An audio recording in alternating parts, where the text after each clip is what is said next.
Welcome to Exam Sale. In this video we will walk through the syllabus for Juniper Network Certified Internet Specialist SP, JNCISSP. This guide will tell you what to study, how the exam is weighted, and how much time to plan for each topic.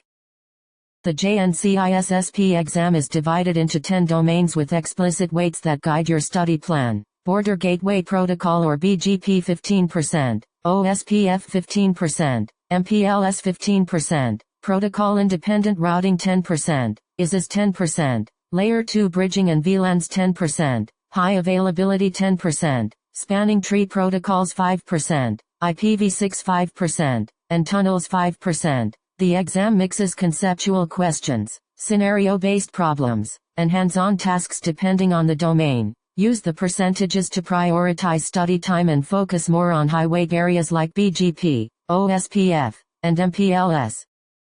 Border Gateway Protocol or BGP carries 15% of the exam and is rated hard with about 12 hours of study recommended and conceptual plus scenario-based assessment. You will learn BGP basic operation and message types, eBGP and iBGP peering relationships, and the full BGP path selection process including tiebreakers and next hop handling. The syllabus also covers attribute manipulation such as local preference, MED, as path prepending, and implementing BGP routing policies, plus troubleshooting the BGP state machine and peering.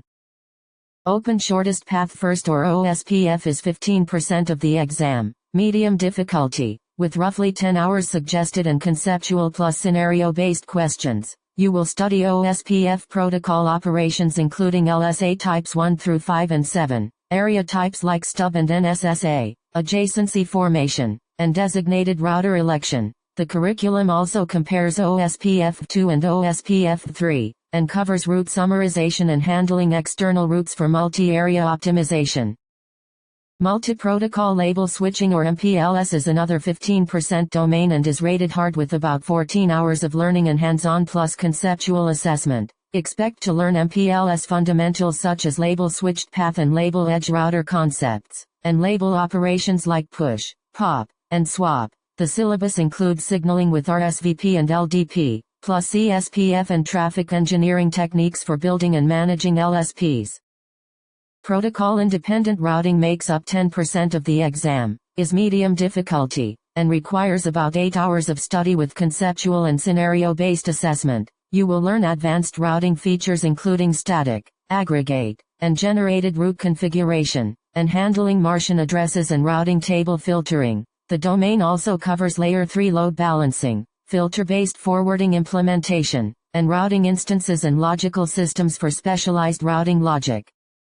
ISIS is 10% of the exam, medium difficulty, with about 8 hours recommended and conceptual plus scenario-based assessment. The syllabus covers ISIS PDU types and TLV structures, Level 1 and Level 2 area design, and adjacency and link state database synchronization. You will also study ISIS metrics, wide metrics configuration, and diselection to design and troubleshoot multilevel ISIS networks.